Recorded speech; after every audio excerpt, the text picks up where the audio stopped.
So hello everyone, welcome back to the channel of race IAS YouTube. कैसे हैं आप सब लोग?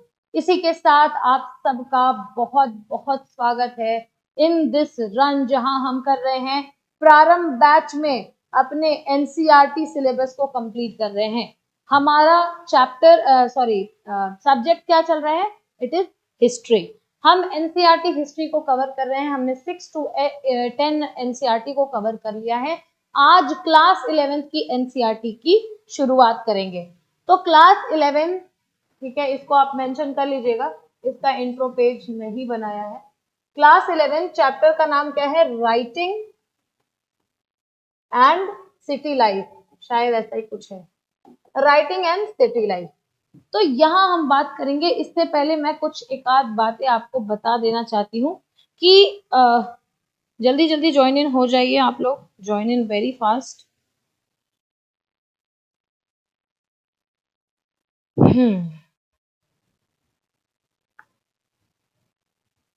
Let me also open the chat, देख लेते हैं। तो कुछ एक आध दो बातें मैं शेयर कर देती हूँ कि जैसा कि मैंने ऑलरेडी अपनी क्लास में बता रखा है, अगर आप लोगों ने सुना है तो, कि यहाँ पे हम लोग जो भी बातें करने वाले हैं क्लास 11th में और क्लास 12th में, ये सारी बातें हम करके आ रहे हैं पिछले कुछ चैप्टर्स में, क्लास 6 से लेकर के 10 तक। मतलब कि इंग्लिश में एक कहावत कही जाती है, चेरी ऑन द टॉप। ठीक है, तो इसका मतलब क्या होता है? चेरी ऑन द टॉप का मतलब होता है कि आप चार चांद लगा देना, हिंदी में उसको कहते हैं। ठीक है, तो क्लास 11th और 12th केवल एनसीईआरटी के सीरीज को और सब्जेक्ट के ऊपर चार चांद लगाने का काम करती है, यानी जो चीजें आप ऑलरेडी पढ़ चुके हैं उसको और अपग्रेडेड लेवल पे आपको पढ़ाती है। आपने अगर 6 से लेकर के 10 तक की एनसीईआरटी नहीं पढ़ी है तो उसके सारे वीडियोस आपको इस सीरीज में मिल जाएंगे और उसके सारे मटेरियल्स आपको टेलीग्राम चैनल पर मिल जाएगा, जिसका लिंक डिस्क्रिप्शन बॉक्स में है। आप मेक श्योर कीजिए कि आप वो क्लासेस करके ही आए, अदरवाइज बहुत सारी चीजें कनेक्ट नहीं हो पाएंगी। ठीक है, आगे चलेंगे। 7 चैप्टर्स दिए हैं। हमारा मीडियम क्या होगा? यहाँ क्लास 11 से हम पढ़ेंगे न्यू एडिशन वाली एनसीईआरटी। तो आपका पढ़ने का तरीका ये होगा कि क्लास में ये जो सारे मटेरियल आपको दिए जा रहे हैं, एक्सप्लेनेशन दी जाएगी। इसके अलावा कुछ और भी चीजें अगर मैं बोलती हूँ तो आप रनिंग नोट्स बनाते हुए चलेंगे। पहली चीज, यहाँ से थोड़ा आपको बूस्टअप करना है, मेहनत करनी है। ठीक है, तो न्यू एडिशन को फॉलो करेंगे। मेक श्योर कीजिए कि जब आप ये चैप्टर यहाँ से खत्म करके जाएं तो एनसीईआरटी का सेम चैप्टर रीड कर लें, अदरवाइज आपका बहुत कुछ छूट जाएगा। यानी यहाँ हम ये चैप्टर कंप्लीट करा रहे हैं इस पर्सपेक्टिव से कि आपको एनसीईआरटी की एक थॉरो रीडिंग कराने में कोई प्रॉब्लम नहीं होगी और सब कुछ समझ में आएगा। ठीक है,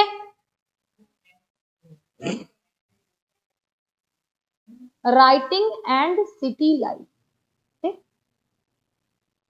चलिए बात करते हैं, इंट्रोडक्शन क्या कह रहा है। पेन का कलर चेंज कर लेंगे। तो इंट्रोडक्शन में मेसोपोटामिया की बात करने वाले हैं। आपको 11th क्लास की एनसीईआरटी में सिर्फ वो चीजें दिखेंगी जो आसपास हमारे अगल बगल पड़ोस में डेवलपमेंट्स क्या क्या चल रही हैं। हम यहाँ मेसोपोटामिया के बारे में पढ़ेंगे। मॉडर्न डे में क्या है? ईरान इराक वाला इलाका, पर्शिया जिसको भी कहते थे। ठीक है, मेसोपोटामिया की भी बात करेंगे। साथ ही साथ हम यहाँ पे अगले चैप्टर में रोमन एम्पायर की बात करेंगे कल, और उसके बाद अगले चैप्टर में जंगीज खान की बात करेंगे। कहने का ये मतलब है कि आपके लिए क्लास 11th की एनसीईआरटी बहुत इंपॉर्टेंट हो जाती है आसपास की चीजों को कनेक्ट करने में। मेसोपोटामिया, जैसा कि आप जानते हैं, विश्व की 4 प्राचीन सभ्यताएं, चारों प्राचीन सभ्यताओं में से सबसे बड़ी सभ्यता मानी जाती है और सबसे प्राचीन सभ्यता मानी जाती है मेसोपोटामिया, जो 2 नदियों के किनारे स्थित थी। कौन कौन से रिवर्स हैं? रिवर का नाम है टिग्रिस और यूफ्रेट्स। टिग्रिस और यूफ्रेट्स नाम की वो नदियां हैं। ठीक है, मेसोपोटामिया की अगर मैं बात करूं, नाम क्या है इसका? 2 ग्रीक शब्दों से मिला करके बना हुआ है। पहला शब्द क्या है? आप देख सकते हैं, मीसोस। मीसोस मतलब मिडिल में, बीच में।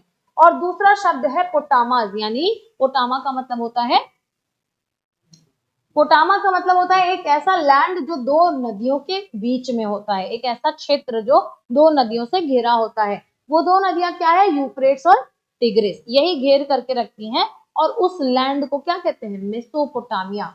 अब ये जो लैंड है वो अर्बनाइज हुआ, शहरीकरण होने लग गया इस लैंड में। बहुत ध्यान से सुनेंगे, बहुत अच्छी चीजें लिखी हुई हैं कि सबसे पहले जब ये पूरा का पूरा जो मेसोपोटामिया वाला रीजन है, मान लीजिए ये मेसोपोटामिया वाला जो रीजन है ऐसा, तो सबसे पहले इस रीजन के साउथ साइड में शहरीकरण स्टार्ट हुआ, यानी कि सदर्न पार्ट में, ठीक है, दक्षिण दिशा में शहरीकरण हो रहा है।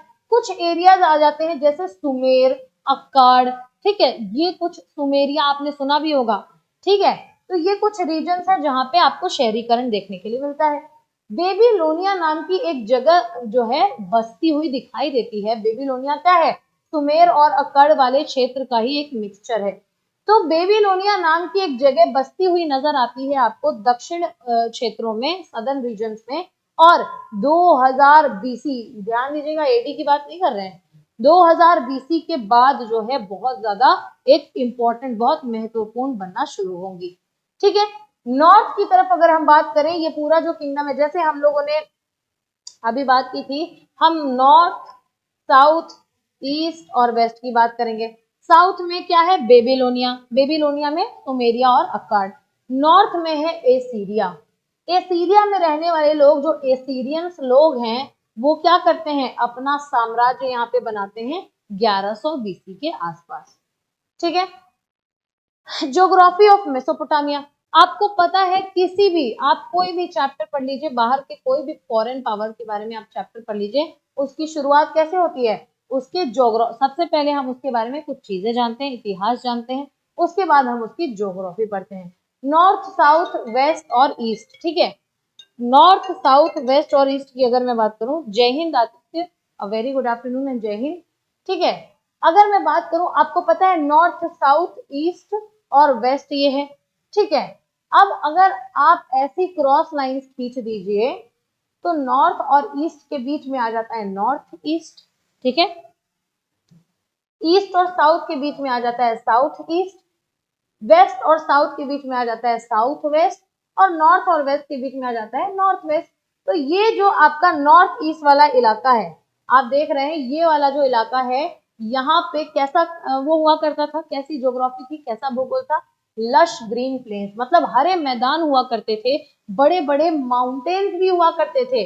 और कैसे माउंटेन्स है ये, बर्फीले नहीं है ये क्या है, ट्री कवर्ड माउंटेन्स, पेड़ों से ढके हुए, एक दिखता है ना दूर से देखने पे लगता है कि पेड़ों की चादर ओढ़े हुए है, ठीक है। तो ऐसे माउंटेन्स दिखाई देते हैं आपको, रिवर स्ट्रीम्स दिखाई देती हैं, वाइल्ड फ्लावर्स दिखाई देते हैं, ठीक है, जंगली पेड़ पौधे दिखाई देते हैं। और यहाँ पे खेती बाड़ी करने के लिए काफी पर्याप्त आपको रेनफॉल भी दिखाई दे देती है।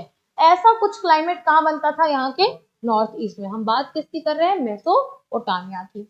यहाँ अब आप देख लीजिए एग्रीकल्चर शुरू होता है 6th सेंचुरी बीसी में या 8th सेंचुरी बीसी में। तो 8th, तो हम बात कर रहे हैं 7000 बीसी में क्या होता है, एग्रीकल्चर शुरू होता है। अब यहाँ नॉर्थ ईस्ट की बात कर ली, अब नॉर्थ की बात करते हैं। नॉर्थ में कैसी ज्योग्राफी थी, upland stretches called steep, steep मतलब ग्रास लैंड, आपने सुना है, लंबे लंबे घास के जो है बड़े ऊंचे ऊंचे मैदान हुआ करते थे, जहां पे पशुपालन जो है लोगों को खेती बाड़ी यानी एग्रीकल्चर करने से भी ज्यादा कमाई देती थी और बेसिकली अच्छी लाइफ देती थी, क्योंकि भाई पशुपालन के लिए उनको चारा खिलाना है, उनका चारा तो इतना रेडिली अवेलेबल है स्टीप्स वाले इलाके में, है ना। तो ये चीज है, यहाँ पे लोग जो भेड़ बकरी है उसको पालते थे, मीट, मिल्क और वुल आप देख सकते हैं वो निकाला करते थे, काफी ज्यादा मात्रा में, भारी मात्रा में ये सारी चीजें देखने को मिलती थी। अब हम बात करेंगे सिग्निफिकेंस, ठीक है, सिग्निफिकेंस की बात कर लेंगे। किसी भी क्षेत्र के बारे में हम पढ़ रहे हैं या फिर किसी भी एम्पायर के बारे में हम पढ़ रहे हैं, तो इसकी इंपॉर्टेंस क्या है, इसकी सिग्निफिकेंस क्या है, ये जान लेना बहुत इंपॉर्टेंट है। आप यहाँ पे देख पा रहे हैं urban centre from multiple economic activities, यानी जो ये साउथ में इनका शहरीकरण चल रहा है, इस साउथ की तरफ अब अगर आप देखेंगे तो यहाँ पे इकोनॉमिक एक्टिविटीज, आर्थिक गतिविधियां भी हो रही हैं। आर्थिक गतिविधियां कौन कौन सी हो रही है, फूड प्रोडक्शन, यानी कि यहाँ पे प्रोडक्शन का, उत्पादन का भी काम किया जा रहा है। ट्रेडिंग यानी कि यहाँ पे व्यापार का काम किया जा रहा है। मैन्युफैक्चरिंग और सर्विसेज यानी कि मैन्युफैक्चर करना और अलग अलग तरीके के सर्विस भी प्रोवाइड किए जा रहे हैं। कुछ ऐसी आर्थिक गतिविधियां हमें देखने के लिए मिल रही हैं। अब ये जो शहर में रह रहे लोग हैं ना, ये लोग गांव में रह रहे लोगों पे डिपेंडेंट हुआ करते थे। आप देख लीजिए कि बड़े से बड़ी फैक्ट्री अगर शहर में है तो क्या हुआ, शहर में जो आदमी है वो रॉ मटेरियल्स के लिए, कच्चे माल के लिए किस पे डिपेंड होता है, गांव के लोगों पे होता है, विलेजेस पे रॉ मटेरियल्स के लिए निर्भर होता है। अब एक एग्जाम्पल है कि आप देख लीजिए कि कभी भी औजार बनाने वाला एक व्यक्ति जो है, उसके पास कौशल तो है, कुशलता है, उसके पास अपनी स्किल्स है, लेकिन औजार बनाने के लिए उसको क्या चाहिए, मेटल चाहिए, चारकोल चाहिए, अलग अलग तरीके की चीजें चाहिए, घिसने के लिए एक परत चाहिए, ठीक है, और इस तरीके की कुछ चीजें उसकी भी रिक्वायरमेंट है भाई। तो आप क्या बोल सकते हैं, उत्पादन की बात कीजिए चाहे मैन्युफैक्चर की बात कीजिए, दोनों के दोनों आपस में एक दूसरे पे डिपेंडेंट है। अब क्या रॉ मटेरियल ही जिसके पास है और कोई स्किल नहीं है वो कुछ कर पाएगा, नहीं कर पाएगा। वही चीजें यहाँ बोल रहा है कि ये जो शहर में रह रहे लोग थे, ये लोग सेल्फ सफिशिएंट नहीं थे, आत्मनिर्भर नहीं थे, अपने लिए काफी नहीं थे। ये लोग जो है निर्भर, बेसिकली इनकी एक डिपेंडेंसी थी किसके ऊपर, गांव के ऊपर फॉर रॉ मटेरियल्स। कच्चे माल के लिए क्या थे, निर्भर थे बाकी के लोगों पे। The carver of stones required bronze tools and colored stone। आप देख लीजिए कि जो कीमती पत्थरें बनाया करता था ना, जो उसको कार्वर कहते हैं, आप उसको सोनार भी कह सकते हैं, तो जो कीमती पत्थर बनाया करते हैं, उनको कीमती पत्थर को अच्छी तरीके से शेप देने के लिए ब्रॉन्ज के टूल्स की जरूरत होगी, उनको अलग अलग कलरफुल स्टोन की जरूरत होगी। अब ये जो ब्रॉन्ज के टूल्स बनाने वाले लोग हैं, इनको मेटल्स की, चारकोल की और बाकी और भी चीजों की जरूरत होगी, बात की हमने। तो अब क्या है, ये इस पे डिपेंडेंट है, ये किस पे डिपेंडेंट है, कह सकते हैं इसीलिए ये जो है सर्विसेज के लिए और प्रोडक्ट्स के लिए एक दूसरे पे डिपेंडेंट होते थे।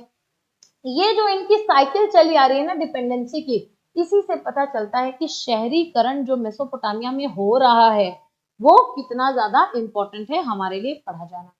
Movement of goods into cities, अब जो है सामान जो उत्पादित हो रहे हैं वो शहरों में कैसे आ रहे हैं। मेसोपोटामिया के पास काफी ढेर सारे फूड रिसोर्सेज हमें दिखाई पड़ते हैं।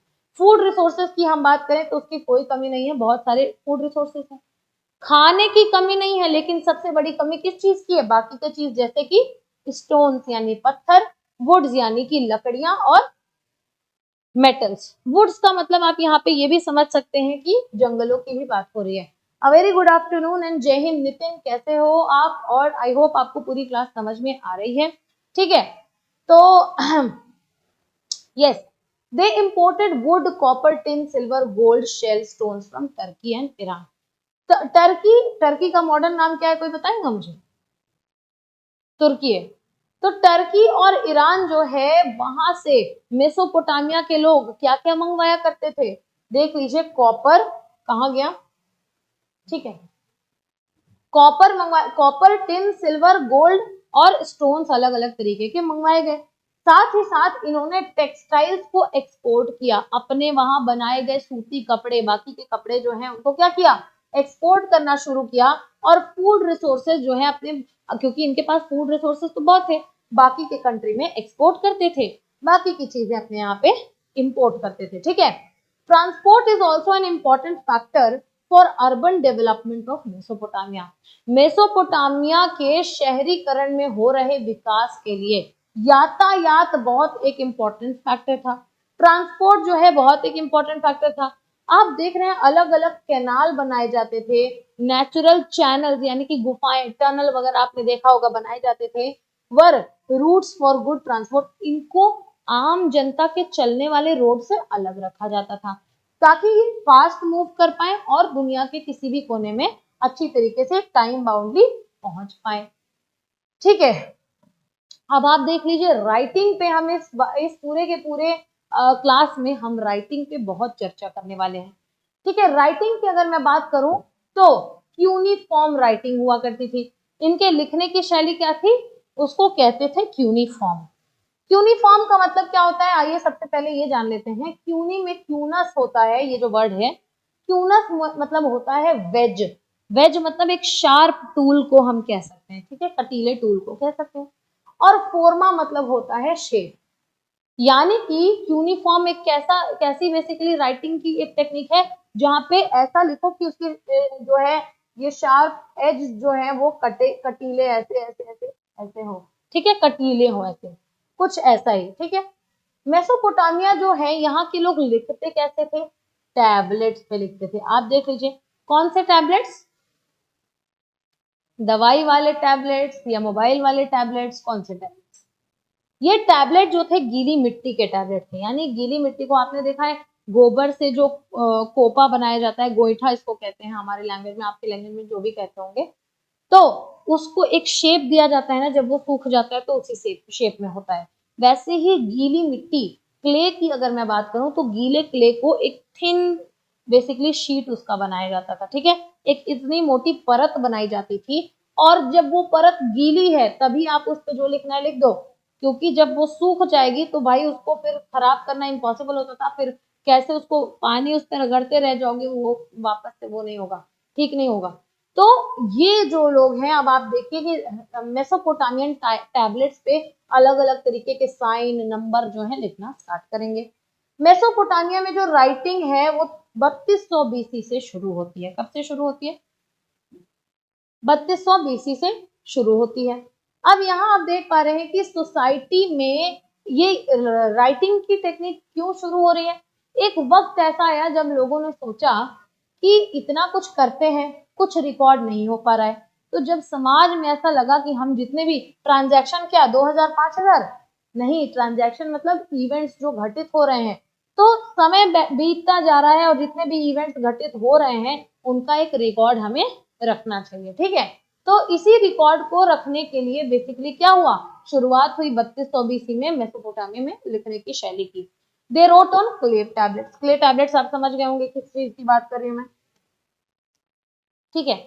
डेवलपमेंट ऑफ राइटिंग में आगे पढ़ते हैं। स्क्राइब इम्प्रेस्ड वर वेज शेप्ड साइंस, मतलब जो गड़ा गड़ा करके जो लिखा जाता था वो कैसे लिखा जाता था, एक इम्प्रेशन दिया जाता था, ऐसे ठोक करके जो है एक इम्प्रेशन दिया जाता था, उसको उसका शेप दिया जाता था। और वो शेप कैसा होता था, कटीला शेप एक होता था, वेज शेप होता था, नुकीले लकड़ी के सिरों वाले पच्चर के आकार के चिन्ह देख करके लेखक अलग अलग प्रभावित होते हैं। एक बार लिखे जाने के बाद गोलियों को धूप में अच्छी तरीके से सुखाया जाता था और वे लगभग अविनाशी, जिसका विनाश ना हो सके, यानी कि इनडिस्ट्रक्टिबल हो जाते थे। एक बार जब सूख जाते थे तो संकेतों को, जो साइन और सिंबल यूज हो रहे हैं टैबलेट के ऊपर लिखे जा रहे हैं, इन पर दबाया नहीं जा सकता था, इनको अलग अलग इनको चेंज नहीं किया जा सकता था। प्रत्येक लेन देन के लिए एक अलग लिखित टैबलेट की आवश्यकता होती थी। हर एक ट्रांजैक्शन को दिखाने के लिए एक अलग टैबलेट बनाया जाता था। इसीलिए ये जो टैबलेट्स हैं मेसोपोटामिया वाले इलाके में 100 से भी ज्यादा टैबलेट्स आपको दिखाई पड़ते हैं। 2600 बीसी की वो बात है कि आप देख सकते हैं लेटर जो है अब यूनिफॉर्म हो गए, पहले 2 3 4 5, ठीक है। अब जो है इनके धीरे धीरे लेटर्स जो है वो क्या हुआ, एक शेप और साइज के हो गए, एक स्ट्रक्चर्ड लाइन में हो गए, और किस लैंग्वेज में लिखे जाने लगे, सुमेरियन लैंग्वेज। बेबीलोनिया जो हम लोगों ने अभी पढ़ा, सुमेरिया और अकाड़ पढ़ा था, अकाड़ा, तो उसके उसी के बारे में दिया हुआ है, ठीक है, Sumerian languages. System of writing की बात कर लेते हैं भाई। तो क्यूनिफॉर्म साइन रिप्रेजेंटेशन, हम लोगों ने क्यूनिफॉर्म पढ़ा ना। क्यूनिफॉर्म में आप मुझे बताइए क्यूनियस का मतलब क्या होता है, वेज मतलब नुकीला टाइप का, और फोर्मा मतलब शेप्ड मतलब इसका आकार, यानी नुकीला आकार, ठीक है। तो ये जो क्यूनिफॉर्म तरीका है ना, ये रिप्रेजेंट करता था जो ये लोग लिख रहे हैं अलग अलग साइन सिंबल, वो जरूरी नहीं है कि आप अगर लिखा होगा, ये मान लीजिए लिखा हुआ है, जरूरी नहीं है इसका मतलब ए ही होगा या अ ही होगा या सी होगा या डी होगा। ये एक सेट ऑफ वर्ड्स भी हो सकता है, यानी ये एंट यानी चींटी भी हो सकता है, एंट इज स्मॉल यानी एक सेंटेंस भी हो सकता है, एक सिलेबल भी हो सकता है, एक शब्दांश भी हो सकता है। अब आप देख सकते हैं कि scribe had to learn hundreds of sign. जो लोग ऐसे गड़ा गड़ा करके लिखा करते हैं, जो टैबलेट पे के टैबलेट पे क्ले टैबलेट पे लिखा करते हैं, उनको बहुत सारे ऐसे साइंस याद करने पड़ते थे, तभी तो लिखेंगे। ठीक है, अब ये लोग क्या किया करते थे कि एक काफी ज्यादा गीली परत जो होती है टैबलेट की वो लेते थे और उसके ऊपर जो कुछ भी लिखना होता था वो इसके सूखने से पहले लिख दिया करते थे। एक बार क्योंकि सूख जाता है तो क्या कोई चेंज बनाया जा सकता था उसमें? नहीं बनाया जा सकता था। तो writing was a skilled craft. Writing भी अपने आप में इनकी क्या थी? बहुत ही ज्यादा एक कुशलता पूर्वक, बेसिकली कुशलता पूर्वक नहीं, उसको क्या कहेंगे, बेसिकली एक कलात्मक चीज थी। ठीक है, it conveys visual form of system of sound. जिस तरीके से आप कुछ बोलते हैं, आपके मुंह से आवाज निकलती है, उस आवाज को दृश्य में बदल देने वाली एक तकनीक के रूप में सामने आती है। ठीक है, और एक पर्टिकुलर लैंग्वेज, लैंग्वेज क्या था? सुमेरियन। क्या लैंग्वेज था? सुमेरियन लैंग्वेज था। अब हम बात करेंगे लिटरेसी के ऊपर, साक्षरता के ऊपर बात करेंगे। साक्षरता की बात करें तो राजा और कुछ लोग, केवल अपर क्लास के कुछ ही लोग जो थे, वो ऐसे जो क्ले टैबलेट्स हैं, जो राइटिंग सिस्टम डेवलप हो रहा है, उसको क्या कर पाते थे? रीड कर पाते थे। ठीक है, hundreds of sign were there to learn. काफी सारे साइन लर्न करने के लिए होते थे। जो लिख रहा है वो तो करेगा ही, लेकिन जो पढ़ रहा है उसको भी तो करना पड़ेगा। और बहुत सारे ऐसे साइन भी थे जो काफी कॉम्प्लेक्स, काफी डिफिकल्ट थे कि आम आदमी उनको समझ पाए, पढ़ पाए। ठीक है, अब यहाँ राजा की बात करें तो राजा अगर इन सारे क्ले टैबलेट्स को पढ़ लेता था तो भाई बहुत वाहवाही हो जाती थी, इसको एकदम मतलब एक बहुत बड़ी चीज मानी जाती थी। और राजा के शिलालेखों में बोस्टेड इंस्क्रिप्शन लिखा हुआ है, देख लो, यानी बढ़ा चढ़ा करके लिखा हुआ इंस्क्रिप्शन शिलालेखों में इस चीज की चर्चा की जाती थी कि राजा तो भाई क्ले टैबलेट्स पे लिखी हुई चीजें पढ़ लेते हैं। ठीक है, तो writings reflected the mode of speaking between people. जिस प्रकार से लिखते थे उसको देख करके पता चलता है इसी प्रकार से बात भी करते होंगे। ठीक है, it was kingship that organise trade and writing. अब जो भी साम्राज्य में व्यापार चल रहा है और ये जो लेखन की शैली जो डेवलप हो रही है, सब कौन करता था? राजा किया करते थे, राज सत्ता किया करते थे, किंगशिप किया करते थे। ठीक है, अर्बनाइजेशन इन साउथ मेसोपोटामिया। अब देख लीजिए, अर्बनाइजेशन का मतलब कौन बता रहा है मुझे?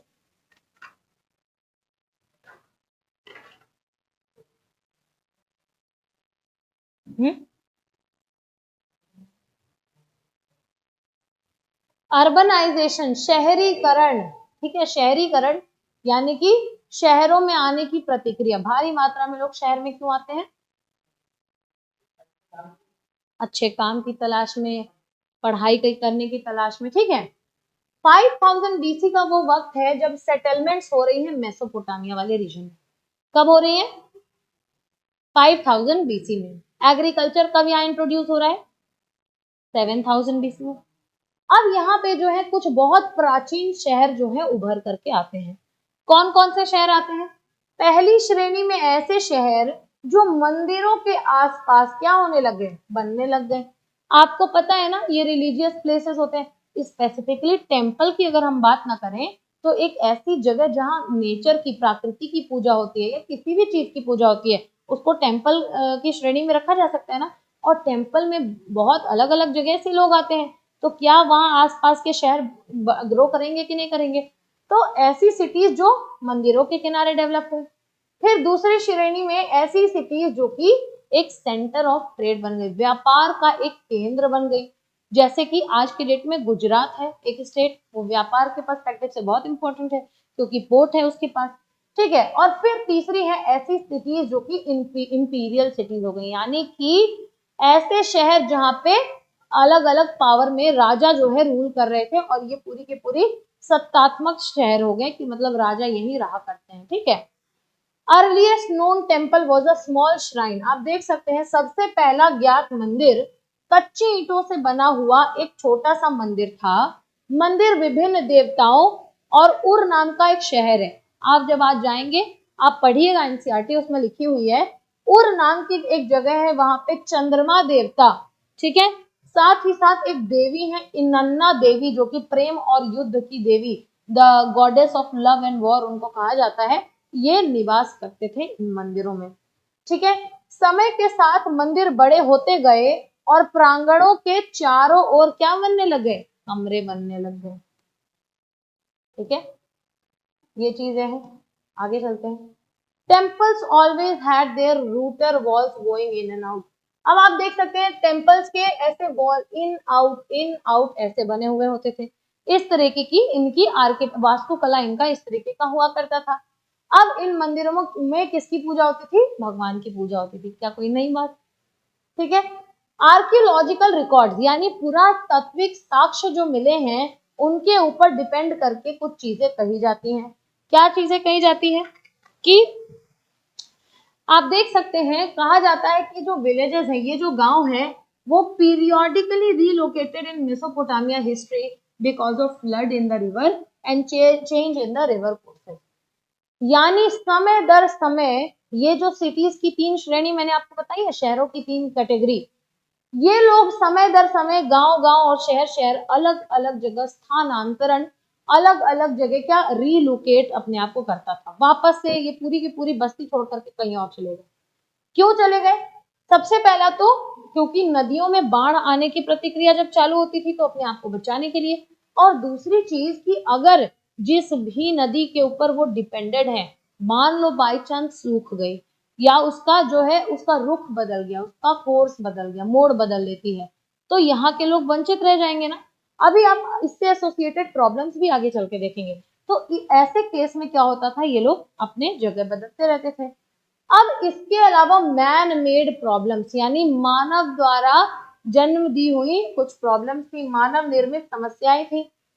मानव निर्मित समस्याएं आप बहुत ध्यान से देखिएगा, ऐसे कुछ अपस्ट्रीम चैनल्स होते थे, ऐसे अगर ऐसे इलाके हैं तो, और नदी यहाँ ऐसे बह रही है, तो यहाँ पे जो रह रहा है वो इस नदी के पानी को इतना स्टोर कर लेता था। बेसिकली आप देख सकते हैं किसी चैनल के ऊपरी हिस्से में रहने वाले लोग इतना पानी अपने खेतों में मोड़ सकते थे, स्टोर कर लेगा यानी उसका रुख मोड़ लेगा। ठीक है, मोड़ सकते थे कि निचले हिस्से में रहने वाले लोगों को, पानी वाले गांव को बिना पानी का रहना पड़ता था, बिना पानी के रहना पड़ता था। विवाह की प्रतिक्रिया क्या थी, इनके पास जो प्रोसीजर, इनके वहां पे सोसाइटी में विवाह कैसे होता था, तो उसके लिए दुल्हन के माता पिता द्वारा विवाह करने की इच्छा के बारे में की गई घोषणा के साथ किया जाता था। यानी आज के डेट में फाइनल डिक्लेरेशन कौन करता है, लड़के वाले करते हैं ना। ये वो टाइम था जब यहाँ पे मेसोपोटामिया में फाइनल डिक्लेरेशन कौन करता था, लड़की वाले करते थे। तो ये कुछ सामाजिक मुद्दे हैं जो सामने आते हैं। ठीक है, लाइफ इन द सिटी। अब जो शहरीकरण हम कर रहे हैं, आखिरकार शहरों तक जाते जाते लाइफ बनी क्या। आप देख सकते हैं नैरो स्ट्रीट, यानी कि जब हम शहरों की बात करते हैं तो हमें काफी पतली पतली गलियां दिखाई देती हैं। तो ये जो पतली पतली गलियां हैं, ये जो नैरो स्ट्रीट्स आप देख पा रहे हैं, ये इंडिकेट करती हैं, एक तरफ इशारा करती हैं, संकेत मिलता है इनसे कि गार्ड कई घरों तक नहीं पहुंच सकते थे। यानी कि ये जो नैरो स्ट्रीट्स हैं, ये इस चीज का बहुत बड़ा एक, आप कह सकते हैं कि रीजन है, बहुत बड़ा एक आपके सामने एविडेंस है, साक्ष्य है कि ये जो पतले पतले नैरो रोड्स आ रहे हैं, इनके बाद में wheeled guard could not reach many houses. यानी व्हील्ड गार्ड मतलब क्या होता है, व्हील्ड गार्ड आप इसे समझ, इसको कार्ट लिख लीजिए। ठीक है, कार्ट, ठीक है, कार्ट्स, बुलॉक कार्ट है ना। अरे उसको क्या कहते हैं यार, उसको कहते हैं अरे बैलगाड़ी, बुलॉक कार्ट। तो बैलगाड़ी के पीछे जो कार्ट होती है, अगर उसको बैल नहीं घसीट रही होगी तो उसको क्या बोलेंगे, अगर कोई इंसान ही घसीट रहा होगा तो क्या बोलेंगे, कार्ट ही तो बोलेंगे। तो ऐसे जो कार्ट हैं, ये जो पतली पतली गलियां हैं, ये बताया करती, मतलब बताया तो नहीं करती हैं, लेकिन इन्हें देख करके पता चलता है कि बड़े बड़े जो कार्ट मिले हैं इनके वहां से, जिससे ट्रेड वगैरह में हेल्प हो रही है, वो क्या यहाँ पे जा सकती हैं, नहीं जा सकती हैं। तो शहरों का एक लाइफ बता रहा है। दूसरी चीज, sack of grain and firewood wood have reached on donkey back. यहाँ पे कैसे पहुंचाया जाता था, गधे की पीठ पे लाद करके अनाज, लकड़ियां ये सब पहुंचाई जाती थी एक जगह से दूसरे जगह पे। Town planning and street drains were about to be absent at the Ur. Ur क्या है, कौन बता रहा है? मेसोपोटामिया में एक काफी बड़ा शहर है उर, ठीक है, बहुत इंपॉर्टेंट है, आपके एक एनसीईआरटी में एक अलग पैराग्राफ दिया हुआ है इसके बारे में। तो उर जो है, उर नाम की जो जगह है, ये जो शहर है, यहाँ पे टाउन प्लानिंग, टाउन प्लानिंग क्या होती है? हमने सिंधु घाटी सभ्यता में पढ़ा था ना कि ये लोग ऐसे रहते थे, तो इनके घर जो है ना, ये नहीं कि यहाँ ऐसे तिरछा बना दिया, वो ऐसे उल्टा बना दिया, सारे के सारे राइट एंगल पे होते थे, है ना, ग्रिड पैटर्न में होते थे, मतलब शेप में होते थे। तो टाउन्स को कैसे प्लान करना है ये नहीं था, और नाले का सिस्टम, ठीक है, ड्रेनेज सिस्टम भी इनके पास नहीं था, ठीक है। ये कुछ चीजें हैं। अब मैं अगर आपको बताऊं कि नालियों के जगह पे क्या यूज करते थे, तो मिट्टी, वो जो आपने देखा ना, जिस मिट्टी से परत बना करके लिख रहे हैं, उसी मिट्टी का पाइप बनाते थे गोल गोल करके, जिसको सुखा देते थे। तो हमने पढ़ा ना कि कितना भी पानी डाल दो, एक बार सूख जाएगा तो डिस्ट्रॉय नहीं होगा।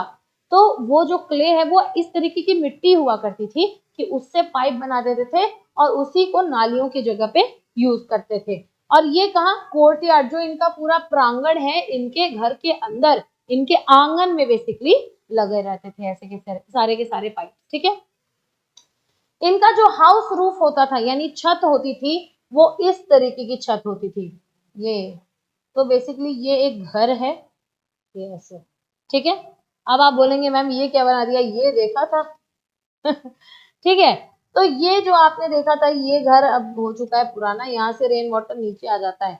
इनका क्या था कि बारिश होगी तो रेन वाटर कलेक्शन होगा, ठीक है, और रेन वाटर को कलेक्ट करने के बाद क्या करेंगे, जो बेसिकली अगर कोई यूज करना है यूज करेंगे, अदरवाइज रेन वाटर पूरे स्ट्रीट पे ना फैल करके पानी जमा हो जाए, इकट्ठा हो जाए, इसलिए पाइप जो कि प्रांगणों में लगा है उसके माध्यम से चला जाए, ठीक है। ये कुछ चीजें थी। Importance of writing. अब आप आपके स्क्रीन के सामने देख पा रहे हैं, हमने कंप्लीट कर लिया है chapter number 1।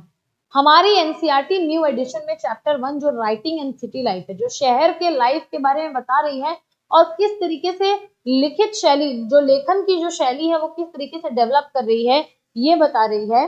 A very good afternoon and जय हिंद रोहित, आई होप आपको सब समझ में आ रहा है, ठीक है। तो मैं क्या बात कर रही थी, हाँ, तो जो हमने पढ़ा इस चैप्टर के बारे में, इसका एक मुख्य रूप से मैं अगर आपको एक सार बताऊं, एक जिस्ट बताऊं, एक समरी बताऊं, तो लिखने के बारे में सबसे ज्यादा हम क्यों पढ़ रहे हैं, क्योंकि इसकी महत्वता क्या है, आइए देखते हैं इंपॉर्टेंस क्या है। मेसोपोटामिया ग्रेटेस्ट कॉन्ट्रीब्यूशन, यानी मेसोपोटामिया का सबसे बड़ा कॉन्ट्रीब्यूशन, सबसे बड़ा योगदान क्या रहा है इस विश्व को, it's scholarly tradition of time keeping and mathematics.